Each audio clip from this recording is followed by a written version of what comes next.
나도 예수 믿고 싶고, 나도 천국 가고 싶고, 나도 구원받고 싶고, 나도 하나님의 자녀가 되어 축복받고 싶은데 성경이 하나님의 말씀임을 믿어지지 않는다는 것입니다. 그래서 성경을 통하여 총론 진리를 찾아 달라는 것입니다.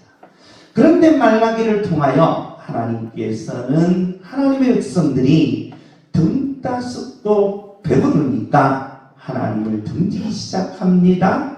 하나님을 멀리하기 시작합니다. 하나님을 심지어는 멸시하기까지 하게 되었다는 것입니다. 그래서 바로 중간사, 다시는 너희들에게 계시를 내리지 않겠다는 것입니다. 그래서 암흑기라고 그럽니다. 계시가 없는 시대에 우리는 지난 시간에 시몬 그리고 안나라는 선지자가 계시를 받았던 이유는 하나님을 의지하고 하나님을 경외하고 하나님만 전심으로 섬겼기 때문이라는 것입니다.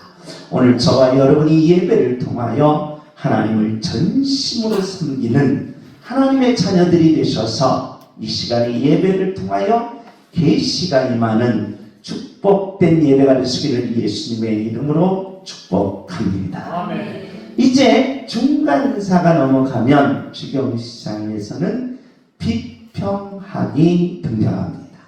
비평학이 등장하는 이유는 우리는 철학과 신학이 같이 연결되어 있음을 알게 됩니다.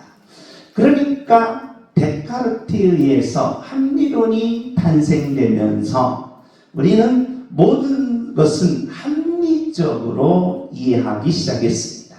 그 성경도 이 합리성이 있어야 된다는 겁니다. 그런데 성경은 우리가 하나님의 말씀이라고 해놓고서는 다른 이야기가 나와요. 아브라함 이야기가 나오고 이삭 이야기가 나오고 그러다 보니까 이해가 안 되는 겁니다. 성경이 하나님의 말씀이라고 하면 누구의 말씀만 나와야 되는데 하나님 말씀만 나와야 되는데 요셉 사건이 나오고 그 다음에 뭡니까? 여러 가지의 사건들이 나오니까 이게 이해가 안 간다는 겁니다. 그래서 그동안은 과거에는 어떠한 일이 있었느냐? 바로 모든 성경은 바로 하나님의 말씀이다라고 하면서 그냥 덮어놓고 믿는 경우가 생겼습니다. 그런데 바로 이 데카르트의 합리주의가 등장하면서 급기야 칸트에 의해서 뭐가 왔냐? 비평학이 생기기 시작합니다. 그래서 기독교 비평학의 최우선자인 세물러나 그리고 분켈이나 그리고 불트만이나 벨하우잔이 등장하면서 성경은 하나님의 말씀이 아닐 수가 있다. 따라서 성경은 하나님의 말씀이 아닐 수가 있다. 의심하기 시작한 거예요. 의심. 그래서 성경은 일반 책과 동일하게 다루면서 성경의 하나님의 말씀이 아니다라고 하는 것을 우리는 뭐라고 말한다? 비평학이라고 그럽니다. 그래서 비평학이 등장하면서 그동안의 기독교인들이 그냥 다 하나님은 성경을 하나님의 말씀으로 믿었다가 그 사람들의 말을 듣고 넘어간 분들이 많이 있습니다. 넘어간 분들이. 그래서 예수 믿다가 저 불교로 간 분도 있고 예수 믿다가 천주교로 간 분도 있고 예수 믿다가 다른 이단에 빠진 분들이 많습니다. 양문교회 교인들은 의리를 지키시기 바랍니다. 끝까지 예수 믿으시기 바랍니다. 할렐루야. 따라서 합시다. 의리로 삽시다. 옆에 사람 의리하면 누구다? 나다 하는 거예요. 따라서 의리 나다. 내가 의리인데 여러분과 제가 저보다 학식이 많고 저보다 높은 사람이 와서 이 성경은 하나님의 말씀이 아닐 수가 있다라고 하면서 설득하면 글이 넘어간다.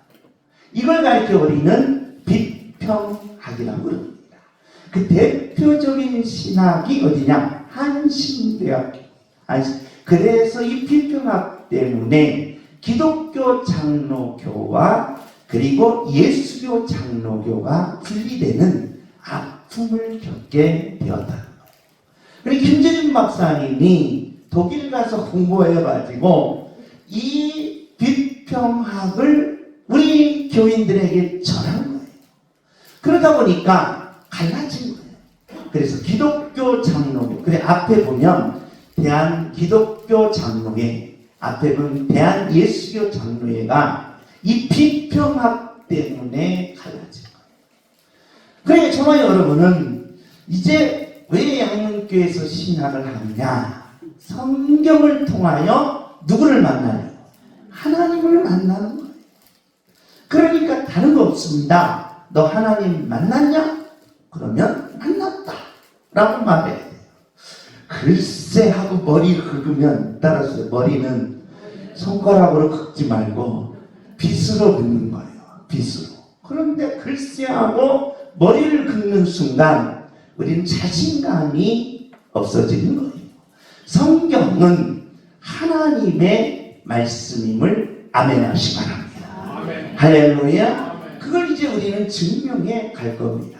끝내주긴 됩니다. 참 기가 막히게 성경이 하나님의 말씀임을 정확하게 쉽고 단순하게 말하고 있습니다. 그리고 이제 주경신학에서 마지막에는 뭘 이야기하느냐? 윤리학입니다. 윤리학. 그래서 바로 우리가 나폴레옹의 그림을 보면 철학자들과 과학자들의 그림이 있습니다. 그 중심에 누구 있느냐? 바로 플라톤과 아리스토텔레스가 있습니다. 플라톤은 하늘을 가리키고, 그리고 아리스토텔레스는 손가락을 땅으로 가리키면서 이만한 책을 하나 갖고 있습니다. 나폴레옹에 보면 그 그림의 핵심이 뭐냐? 인간은 어떻게 살아야 하느냐? 어떻게 살아야 하느냐? 그걸 가리켜 우리는 니코마코스 윤리학이라고 합니다. 윤리학. 따라서 옆에 사람, 너 어떻게 사냐? 옆에 사람, 너 어떻게 사냐? 요즘 너 어떻게 사니? 묻는 거예요. 그 윤리학입니다. 어떻게 살아야 되냐? 니코마코스. 이 인간은 동물과 달리 좀 가치 있고, 좀 의미 있고, 그리고 내가 원하는 꿈을 이루고, 그러면서 내 목표를 고지에 올려놓고 내 자녀들에게 그것을 가르칠 수 있는, 보람되고 가치 있는 삶을 살아야 되는데, 인간이 늘 후회하면서 그냥 놀아? 언제 놀아? 젊어서 노는 거야. 젊어서. 늙어서는 뭐예요? 못 논다고. 놀 걸 걱정하는 거예요. 놀 걸 걱정. 놀 걸 걱정하지 말고 내가 어떻게 살아야 되느냐라는 거예요. 그래서 주경신학에서는 어떻게 살아야 되느냐라고 물으면 딱 한마디로 정리합니다. 따라서 합시다. 예수님을 위하여. 예수님을 위하여.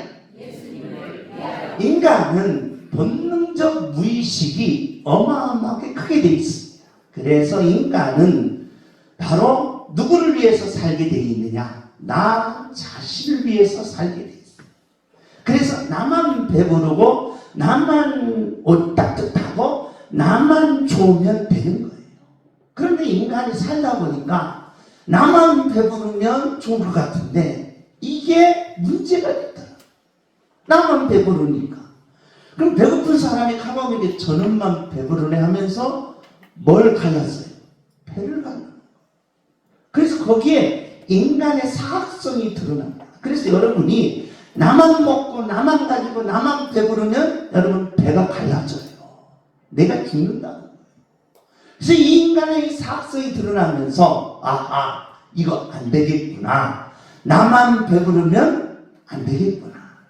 나도 좀 조금 배부르고 너 배고프면 내가 배부른 만큼 너도 좀 뭐 해주고 나눠주면서 더불어 살 때의 인간의 본능적 사악성이 안 나타나더라. 안 나타나더라. 그래서 이걸 배우는 겁니다. 그래서 저와 여러분이 어떻게 살아야 되냐라고 할 때 나를 위해서 살면 내가 혼자 잘 될 것 같고 내가 혼자 성공할 것 같고 내가 혼자 모든 것을 다 이룰 것 같지만 그게 안 돼요. 그래서 하나님은 주경신앙을 통하여 누구를 위하여 살아? 주님을 위하여 살아. 우리가 위하여의 삶은 어떤 힘을 가져오느냐? 우리나라가 6.25 때 세계에서 가장 가난한 나라였습니다. 거지 중에 상거지가 없었습니다. 그래서 대한민국은 역사 이래로 가장 가난했던 것이 6.25 이후입니다. 전쟁 이후라. 그런데 전쟁 때에 어떤 현상이 일어났느냐? 우리가 배고파도 나라를 위해서 좀 뭐하자? 참자. 우리가 좀 힘들어도 나라를 위해서 좀 뭐하자? 참자. 라고 하면서 대한민국을 일으키는 것이 뭐냐? 나라를 위해서 좀 참고 나라를 위해서 좀 열심히 일해보고 그래서 바로 토요일날도 일했어요. 우리 젊은이들은 모르지만 토요일날도 일했습니다. 그리고 우리 지금 58년세 된 우리 60대 분들은 토요일이 뭡니까? 주일도 일했어요. 그래서 주일 지키기가 어렵다 이 말이에요. 주일 지키기가. 여러분 예배당 나오기가 참 어렵습니다. 언제도 일하니까. 일요일날도 일하는 거예요. 회사에서 일요일날도 일 나오라는 거예요. 일요일날. 나는 주님을 위해서 뭐 하고 싶은데? 예배를. 이 나라를 위해서. 그래 위하여의 삶은 이토록 인간의 복과 성장을 일으킨다. 그래서 나라를 위하여 산 대한민국이 이렇게 대한민국이 세계 6등 국가가 된 거예요. 나라를 위했기 때문에. 그러나 6.25 토지로 나를 위해서 산 나라들은 아직도 개발도상국이에요. 개발도상. 그러니까 종말할 때 여러분이 나를 위해서 살지 말고 누구를 위해 살아라? 주님을 위해서 한번 살아라. 그러면 여러분의 삶이 복되고 여러분의 인생이 펼쳐질 줄 믿습니다. 주님을 위하여 살게 하옵소서. 주여! 주님을 위하여 살게 하옵소서. 그게 바로 뭐다? 윤리학이었다는 것입니다. 그러면서 이제 우리가 조직신학으로 넘어옵니다. 이 조직신학은 바로 우리 양릉교회에서 수요일 날마다 하는 내용입니다. 조직신학에 7권이 있습니다. 서론, 신론, 인간론, 기독론, 구원론, 교회론, 종말론. 그래서 이 서론은 뭐냐? 진리를 찾는 작업. 성경이 정말 누구의 말씀이다? 하나님의 말씀이다. 우리 한번 주목. 성경은 하나님의 말씀입니다. 주의. 성경은 하나님의 말씀입니다. 신론은 뭐냐? 하나님은 뭐다? 살아계시다. 하나님이 살아계신 거예요. 이 하나님의 살아계시다는 게 끝난 거예요. 여러분과 제가 가장 힘있을 때가 언제냐? 하나님이 뭐 계실 때? 살아계셨을 때. 살아계실 때 얼마나 힘들어요. 제가 송림동에 산 적이 있습니다. 송림동. 인천에 보면 피난민들이 산골짜기 송림동에 살았는데 그 송림동에 사니까 전도사 때 사니까 우리 주영이가 아직 안 태어났을 때인 것 같아요. 이 종현이가 동네 아들하고 싸움을 붙었는데 맞는 거예요. 이 동네 그 송림동 그 정상 꼭대기 넓은 마당이 있어요. 그 마당에서 이제 노는데 싸움을 붙었는데 맞는 거예요. 왜냐면 동네 텃세 한다고 맞는 거예요. 텃세 부리지 말합니다.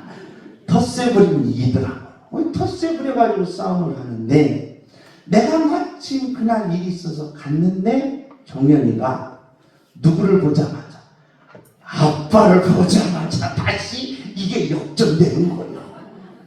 와, 누구를 보자마자, 아빠를 보자마자 뭐예요? 역전되는 거예요.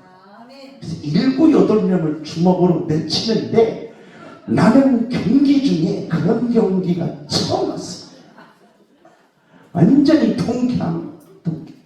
야, 그래서 자식들은 누가 있을 때 힘이 세지구나. 아빠가 있을 때 힘이 세지구나. 아빠가 없으면 동네 여러 명이 덤비니까 지는 거예요. 그런데 딱 누가 등장하면, 아빠가 등장하면 이기는 거예요. 하나님이 등장하면 여러분 인생 이기는 거예요. 그래서 실론에 하나님은 뭐다? 살아계시다. 그래서 실론의 이 역사가 나타나는 거예요. 그래서 우리는 수요일날마다 이 교의학을 하게 되어 있습니다. 교의학. 그러면서 여러분이 수요일에 다 나오라고 하면 좋겠는데 안 나와. 그래서 내가 또 나오라고 할 수도 없어. 왜냐하면 뭐 다 교인들이 뭡니까? 직장일도 있고 바쁜데 나같이 마음 넓은 분들이, 넓은 양반이 어떻게 나오라고 하겠어요. 그래서 내가 너무너무 고민하다가 할 수 없이 주일날 하기로 한 거예요. 그래서 지금 내가 이거 하는 거야. 이 양해하시기 바랍니다. 앞으로 계속 주시라고 할 거예요. 이게 얼마나 좋은지 여러분 아셔야 돼요. 이게 기가 막힌 거예요. 그러면서 변증학이 뭐냐? 변증학은, 자, 우리는 그냥 하나님을 믿습니다. 의심은 안 해요. 하나님이 살아계신다는 거 의심도 않고, 내가 죽으면 어디 간다는 거? 천국 간다는 거 의심하지 않습니다. 나는 구원받았다는 거, 나는 영원한 삶을 살았다는 거, 그러면서 기도하면 하나님이 내게 응답 주신다는 거, 이거 의심 않습니다. 그런데 꼭 안 믿는 사람들은 따져요. 물어요. 야, 하나님 봤냐? 하나님 살아계신 걸 네가 봤냐? 진짜 하나님 살아계시냐라고 묻는 거예요. 그럼 물을 때 우리는 뭐 해야 돼요? 대답해 줘야 돼요. 그걸 가리켜 우리가 뭐라고 말합니까? 변증하라고. 이걸 얘기를 해줘야 되는데, 글쎄 나도 하나님 못 봐가지고 교회는 다니지만 살아계신지 안 계신지 나도 몰라. 이거 환장하는 일이에요. 이거 환장. 그게 여러분과 저는 누가 물어도 하나님은 뭐다? 살아계시다. 하나님 계시다. 제가 이렇게, 죄송합니다, 일 나가면 물 먹을 때도 기도하고 뭐 앉으면 기도하고 그러니까, 기도를 그렇게 많이 하세요? 그래. 예, 많이 합니다. 기도는 끝까지 해야 됩니다. 그래야 하나님이 뭐 해주시는 거예요? 응답해 주시는 거예요. 부족한 거 있으면 나에게 다 말하세요. 내가 기도해 줄 테니까. 이야기하는 거예요. 할렐루야. 그러면서 전도하는 거예요. 그러면서. 그러니까 여러분과 제가 바로 변증하기 꼭 필요한 거예요. 제 앞에서 들어온 질문을 때 답변하는 거예요. 자신 있게 말할 수 있어야 돼요. 이걸 가르쳐 우리가 뭐라고 말한다? 변증. 그러려면 어떻게 돼요? 우리가 조직신앙을 알아야 돼요. 조직신앙. 변증학을 하려면 알아야 된다. 그 다음에 험증학이라는 거예요. 계속 답변만 하다 보니까 내 것이 없어. 내 것이. 그래서 우리는 바로 이것만이 누구의 말씀이다? 하나님의 말씀이다라고 험증. 이제 이 진리를 선포하는 겁니다. 그래서 양문교회는 성부와 성자와 성령을 선포합니다. 삼위일체의 역사를 선포함으로써 이게 하나님의 뭐다? 진리다라고 이야기해 준다는 것입니다. 이걸 가르쳐 우리는 험증하다. 그러니까 내 것을 자랑하는 거. 하나님은 살아계시다는 것을 말해줄 수 있는, 질문도 안 했는데 하나님이 살아계셔라고 하면서 가르쳐줄 수 있는 이 험증이 필요하다는 거예요. 그러니까 예수 믿는 사람들은 바로 이 험증을 통하여 그 역사를 이루는 거예요. 험증이 우리나라는 잘 된 이유가 뭐냐? 간증들을 많이 하잖아요. 간증이 뭐다? 험증과 비슷한 거예요. 험증.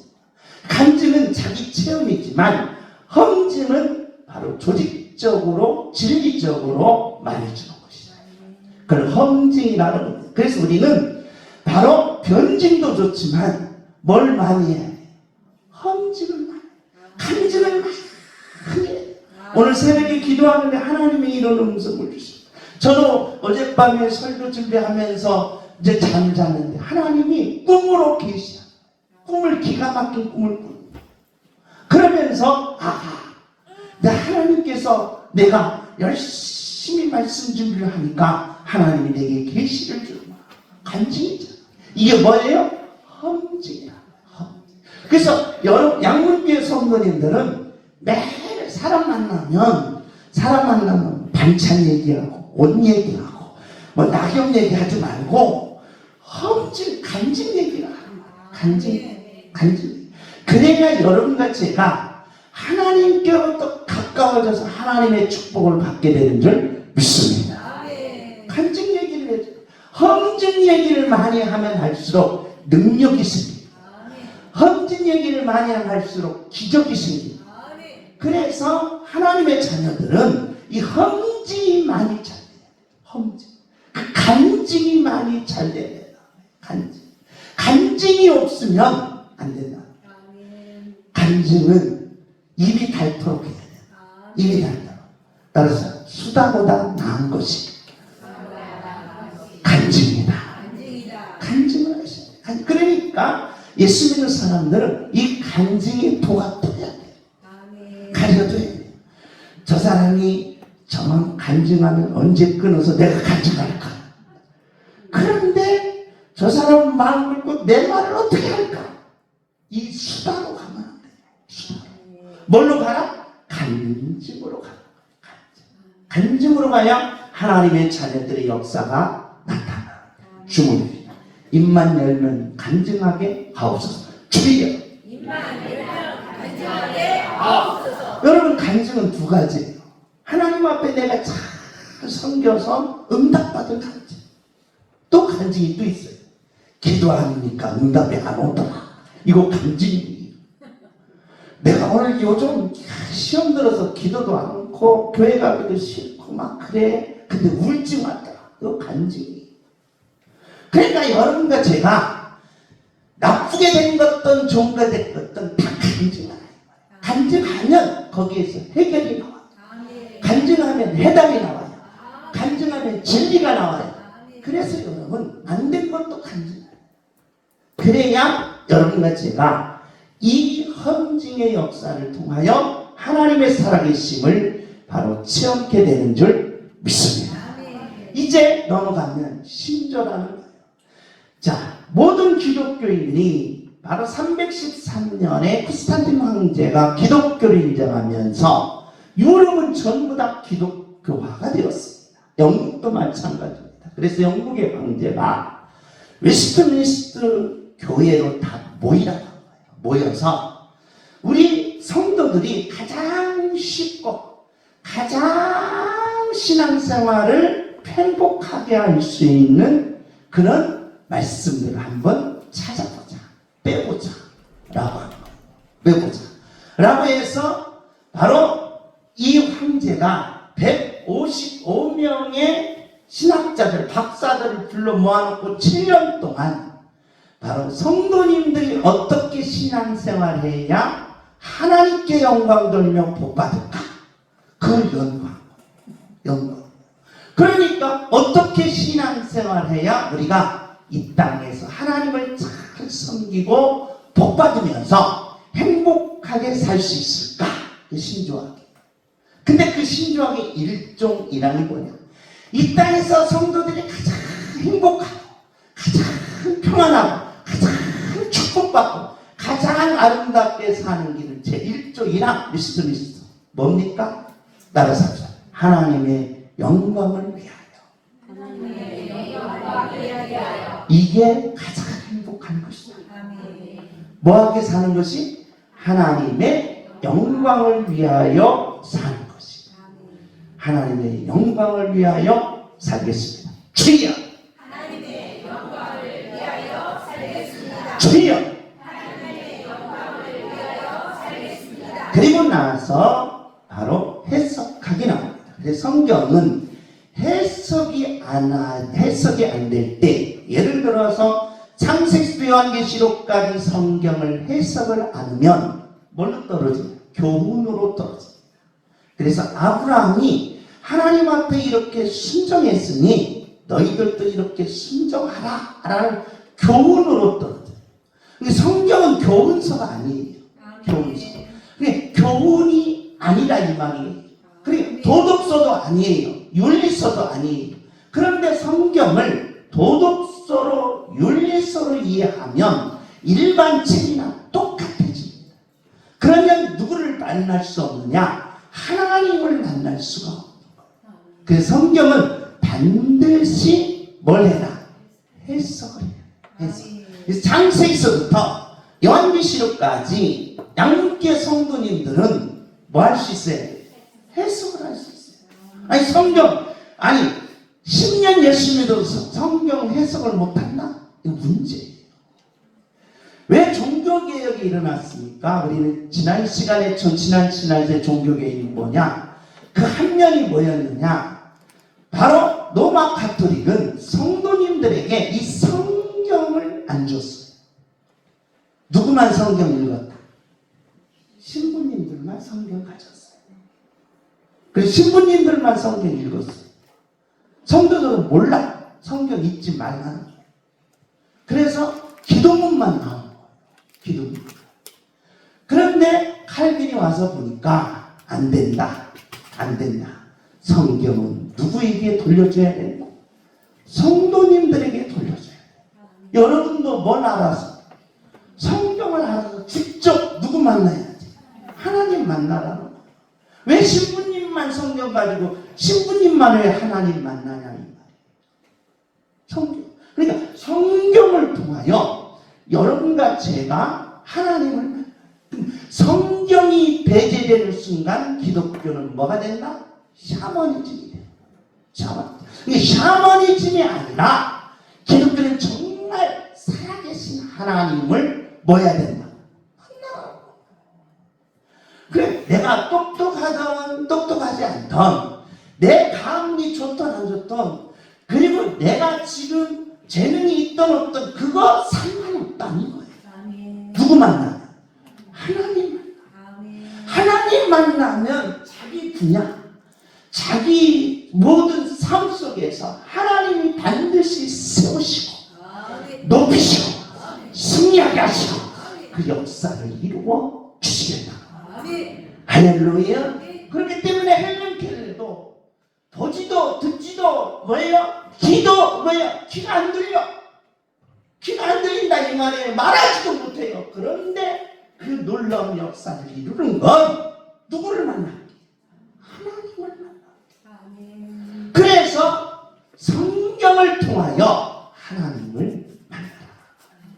이 성경을 통해 하나님을 만나라는 것이 종교개혁이었다면 제2의 종교개혁은 뭐냐? 양문교회 성도님들 해석이 반드시 들어가서 누구를 만나라? 하나님을 만나라. 해석이 안 들어가면 이 교훈서가 돼. 아브라함처럼 살아야 되고 이삭처럼 살아야 돼. 그럼 저와 여러분이 자 교훈서로 아브라함처럼 살아갑시다. 아멘? 살기 싫어요? 아브라함처럼 살아갑시다. 살기 싫은 그 믿음이 있는 겁니까? 없는 겁니까? 자, 아브라함처럼 살려면 우리는 어떻게 해요? 자기 자식을 모리아산에 바치지. 모리아산 가기 어려우니까 여기 문학산에 바쳐야 돼요. 종영이나 지영이 잡아다가 문학산에 바쳐야 돼요. 아브라함처럼 살려면. 근데 종영이가 나보다 힘이 세잖아요. 아버지 머리가 치매구나. 그러면서 나를 꺾어가지고 나를 또 재단에 올릴지 몰라. 이거 환장을 모르지. 그럼 우리가 어떻게 살냐 이 말이야. 그렇게 아브라함처럼 살려면 아브라함은 이삭을 바쳐야 되는데 나는 내 자식을 바칠 그런 믿음이 없는 거예요. 물론 이선희 집사님은 얘나 바칠 수 있으려나 모르겠는데 이게 문제예요. 문제. 그러니까 이 교훈서가 안 되는 거예요. 성경은 그래서 저와 여러분 뭘 해라? 해석을 통하여 누구를 만나라? 하나님을 만나라. 해석을 통하여 하나님을 만나게 하옵소서. 주리야. 이게 조직신학입니다. 그리고 이제 역사신학에 가면 고고학입니다. 사람들은 궁금합니다. 자, 노아 홍수가 진짜 있었느냐? 노아 홍수가. 그리고 창세기 1장에 에덴 동산이 진짜 있었느냐? 그걸 찾아보자. 그래서 노아 홍수를 찾습니다. 그래서 홍수에 나타난 노아패를 찾고 그 고고학적으로 그 나무를 찾습니다. 에덴 동산은 반호수를 찾으면서 에덴 동산의 자리라고 합니다. 그러면서 이제 교회사가 등장합니다.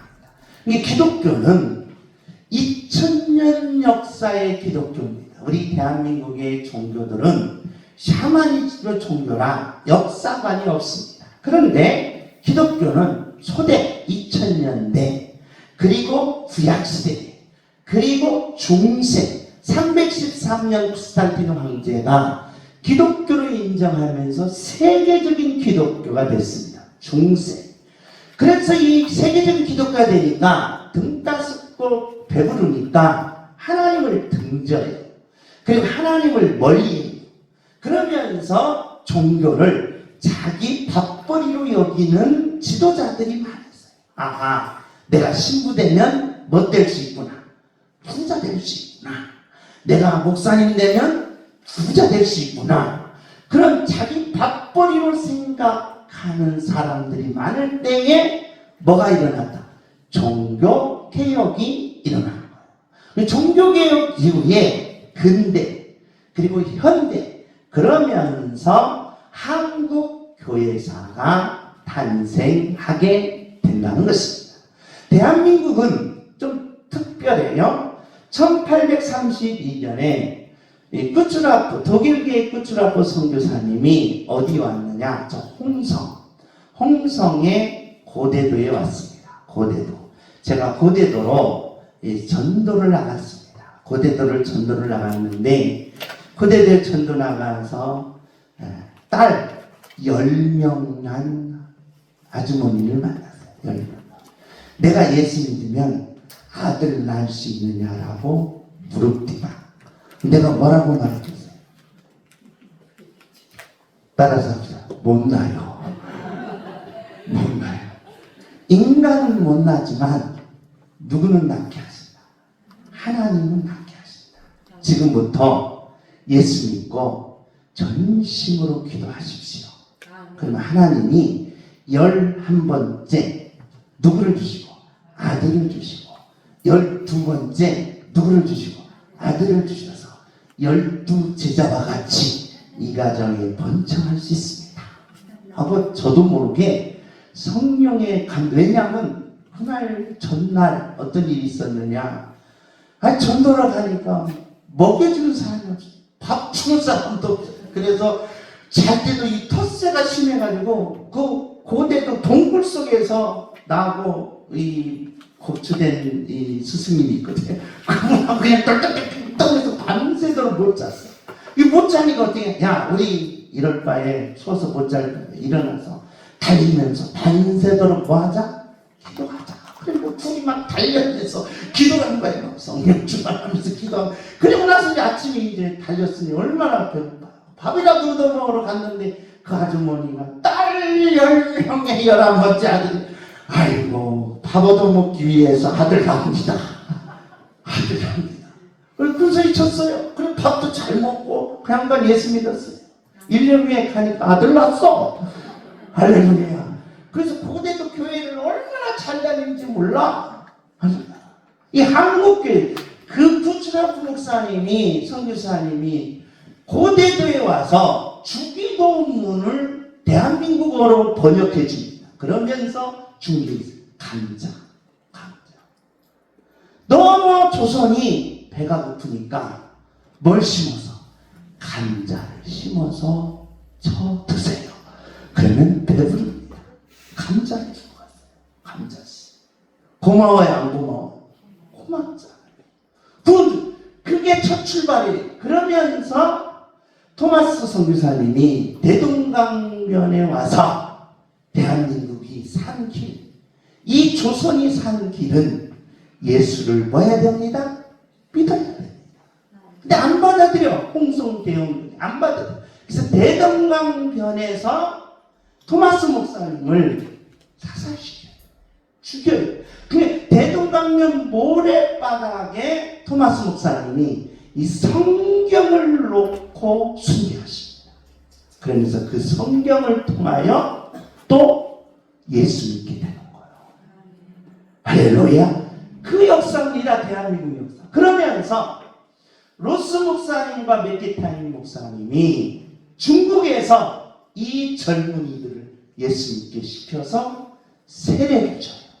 세례를 주면서 이 백홍준에게 성경을 번역해갖고 새끼줄로 꽈가지고 바로 대동강을 넘어서 대한민국에 예수 믿기 전에 뭐예요? 최초로 성경이 먼저 들어온 거예요.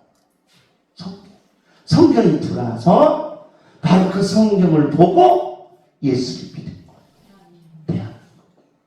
그러면서 대한민국 예수를 믿으면서 알렌 선교사님이 먼저 와서 우리나라 제주문을 병원을 최초로 사형식 병원을 세운 거예요. 우리가 세브란스도 우리가 연세대학에 있는 그 거대한 세브란스 병원은 어떻게 졌습니까? 세브란스라는 사람이 한국 선교사님들 가서 보니까 너무 대한민국이 거지거든. 대한민국에 불쌍한 사람들이 다 죽어가니 병원 하나 세웠으면 좋겠습니다. 그러니까 세브란스가 내 전 재산을 드리겠습니다. 가서 병원을 세워주십시오. 라고 하면서 그 세브란스라는 이름을 붙여서 연세대 병원을 세운 거예요. 이게 바로 우리나라의 역사예요. 그러면서 1885년 언더우드 목사님이 장로교 목사입니다. 재물포항으로 아펜젤라 부부가 바로 재물포항으로 들어오면서 감리교 목사님, 장로교 목사님으로 등장하게 됩니다. 그래서 우리나라는 최초의 교회는 서울의 세문안교회, 부산의 부생진교회, 평양의 장대교회, 대구 제1교회, 광주의 양림교회, 그리고 인천은 내리감리교회입니다. 동인천에 가면 내리감리교회가 최초의 교회예요. 그러면서 전주는 서문교회, 군산은 개복교회. 여러분 순천만 가도 기독교 역사가 얼마나 잘 되죠. 순천. 그러면서 여기 보세요. 자, 어떤 일이 벌어졌느냐. 순천의 기독교 역사는 박물관이 있습니다. 기가 막혀. 선교사님들이 얼마나 활동하는지 모릅니다. 인천도 마찬가지고 서울도 마찬가지고 그러면서 여수 순천 반란 사건이라고 있습니다. 14연대의 반란. 우리나라가 1948년 8월 15일 날 우리 대한민국이라는 바로 이 정부가 수립됩니다. 조선에서 대한민국이라는 바로 나라가 이제 세워집니다. 그러니까 1945년 8월 15일 날 우리는 해방이 되었어요. 그리고 몇 년 후에 3년 후에 유엔의 승인을 받아서 대한민국이라는 바로 나라가 1948년 8월 15일 날 세워진 거예요. 그런데 문제는 여기 있었습니다. 당시에 레닌과 바로 마르크스 레닌주의가 소련에서 일어나면서 모든 세계인들이 어디에 열광했느냐? 공산주의에 열광했습니다. 공산주의. 그래서 당시 우리나라도 젊은 게임 사람들이 다 어디에 열광했느냐? 공산주의에 열광을 했습니다. 공산주의. 그래서 공산주의를 좋아하는 사람이 1948년에 여론조사 보면 대한민국의 70%가 어디를 좋아했다? 공산주의를 좋아했어요. 공산주의를 좋아했어요. 공산주의를 좋아했는데 마침 누가 있었느냐? 이승만 박사가 미국에서 공부하면서 마르크스 레닌주의로는 대한민국이 바로 1등 국가가 세울 수 없다. 그래서 강력하게 반대한 사람이 누구예요? 이승만. 그러니까 자유주의로 가야만이 하나님을 믿으면서 대한민국이 가장 1등 국가로 되지, 공산주의로 가서는 대한민국 1등 국가가 될 수 없다. 그래서 공산주의를 사상을 그대로 받은 사람이 대한민국에서 누구였느냐? 박헌영. 그래서 이 박헌영은 대한민국을 전부 공산화해서 바로 1등 국가를 세우고자 하는 꿈을 가지고 있었어요. 그런데 위조 집회 사건으로 돈을 그냥 가짜로 찍어서 많은 자기 당원들에게, 70만 당원들에게 바로 위조 집회, 돈을 가짜로 찍어서 나눠주는 바람에 북한으로 도망가 버렸어요. 북한으로 도망간 사이에 바로 49년 10월 19일 날 바로 이 공산주의를 좋아했던 사람들이 어디로 들어갔느냐? 군대로 많이 들어갔어요. 군대로. 나중에 군대에서 공산주의를 선봉하는 사람들을 색출해 보니까 10,000명이 넘었어요. 14,000명. 군대의 10%예요. 10%. 10,000명이 넘었어요. 그러면서 대령 소령들이 다 월북을 해버렸어요. 박헌영을 따라서. 그러니 만약에 전쟁이 일어났으면 우리나라는 어떻게 됐어요?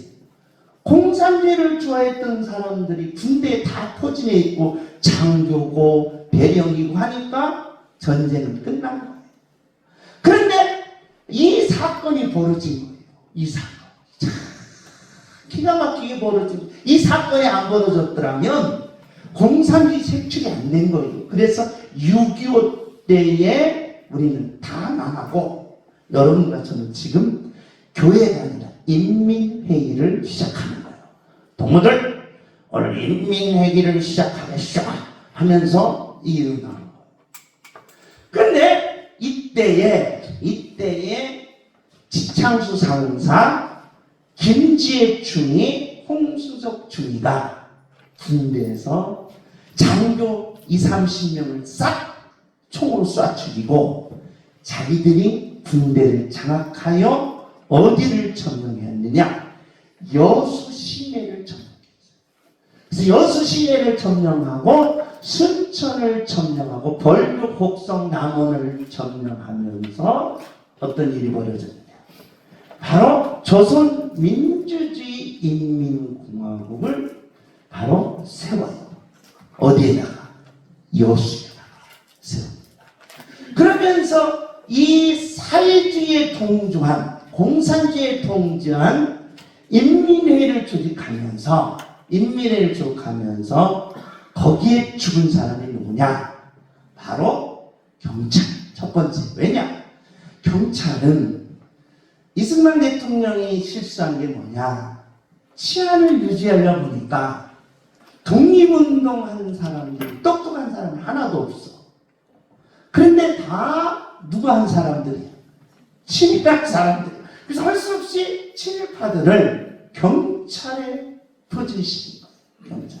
그러니까 이 독립운동 사람들이 열받은, 환장을. 일제 때는 뭐더다가 친일파다가 이제 갑자기 대한민국이 되니까 갑자기 경찰이 돼서 바로 독립운동 사람들을 때려잡으니까 이게 완전 머리가 동. 그래서 그 사람들이 전부 군대로 들어간 거예요. 군대로 들어가서 바로 이승만 정권을 무너뜨리고 바로 조선 민주주의 인민공화국을 세우려고 하는, 그래서 박헌영과 김일성과 서로 연락이 된 사람이 지창수, 김지혜, 홍순석이에요. 이게 대한민국의 슬픈 역사입니다. 이 상황에서 경찰관, 공무원, 그리고 관공서에 있는 사람들이 죽습니다. 죽어요. 그러니까 이 반란군을 제압하기 위해서 한국 군대가 투입하니까 시민들을 또 억울하게 죽이는 거예요. 왜 공산주의에 협조했냐라고 죽이는 거예요. 그래가지고 이 비극의 역사가 바로 여수 순천 이제 나타나. 그 중심에 누가 있느냐? 손양원 목사님이었습니다. 손양원 목사님이 일제에 5년 동안 잡혀 있다가 여수 애양원교회에 가게 됩니다. 애양원에서 있다가 6개월을 만난 거예요. 6개월을 만났는데 어떤 일이 벌어지느냐? 바로 자기 큰아들이 누구냐? 동신. 그리고 작은 아들이 동인. 예수를 믿으면 그때는 그 자리에서 뭐한다? 죽습니다. 반란군이 용납하지 않아요. 죽이는 거예요. 그래서 손양원 목사님이 예배드리다가 이 소식을 들었습니다. 아들이 뭐였다? 죽었다. 반란군에 의해서 죽은 거예요. 그런데 손양원 목사님이 그 장례식에 가셔서 바로 설교한 내용 10가지입니다. 그 첫째가 뭐였느냐? 나 같은 죄인의 혈통에서 순교의 자식들을 나오게 하셨으니 하나님께 뭐다? 감사합니다. 3년 3녀 중에서 가장 아름다운 두 아들 동인이를 하나의 축복의 하나님의 나의 축복의 자자를 바치게 된 것을 하나님께 감사합니다. 우리 세 번째, 우리 다 같이 읽습니다. 시작. 미국 유학하려고 준비하던 내 아들 미국보다 더 좋은 천국 갔으니 감사합니다. 미국으로 유학을 보내려고 다 준비했는데 천국에 간 거예요. 찢어지는 겁니다. 동인이가 이제 반란군이 왔습니다. 여수 시내가 전부 반란군에 있을 때에 동인이는 순천 바로 순천 고등학교에 다녔습니다. 순천 사범학교에 다니는데 반란군이 와서 너 예수를 믿느냐? 그래도 믿느냐? 예수 안 믿는다면 내가 살려줄게. 나는 예수를 믿습니다. 나는 하나님을 믿습니다. 그러면서 우리 하나님을 믿읍시다. 당신들도 형제들도 하나님을 믿어야 살 수 있습니다. 동인이가 찾아왔습니다. 형은 놔주시고 형은 우리 집안의 장손입니다. 아버지의 대를 이어가야 됩니다. 죽이려면 나를 죽이십시오 하고 동인이가 차서 매달리는 거예요. 매달리니까 동신이가 아닙니다. 내가 하나님의 이름으로 천국 가는 것은 감사한 일입니다. 감사의 역사가 대한민국을 다시 일으킬 수 있습니다. 라고 하면서 찬송 부르면서 순교를 하게 됩니다. 그 찬송이 뭐였느냐? 하늘 가는 밝은 길이 내 옆에 있으니 슬픈 일을 많이 보고 늘 고생하여도 그 뿌리가 대한민국을 살린 겁니다. 그 힘이 대한민국을 살린 겁니다. 그러면서 바로 다윗을 인용하는 겁니다. 감사하는 자와 불평하는 자의 차이가 있는 겁니다. 감사하는 자는 하나님이 힘을 주시고 불평하는 자는 그 힘이 점점 식어지더라는 겁니다. 감사하는 자는 하나님의 음성을 들으며 불평하고 짜증내는 사람들은 그 인생이 점점 밑바닥으로 내려가다. 감사한 자는 하나님께서 세우게 하시고 일어나게 하시고 세워주시고 불평하는 자는 하나님께서 망하게 하시더라. 그러면서 감사한 자는 하나님이 반드시 보상해 주시다. 나는 오늘 양문교회 모든 성도들, 여러분과 제가 어떤 삶이 있든지 나는 감사하기를 원합니다. 물론 불평할 일이 많이 있습니다. 이런 상황에서 불평하지 않으면 안 됩니다.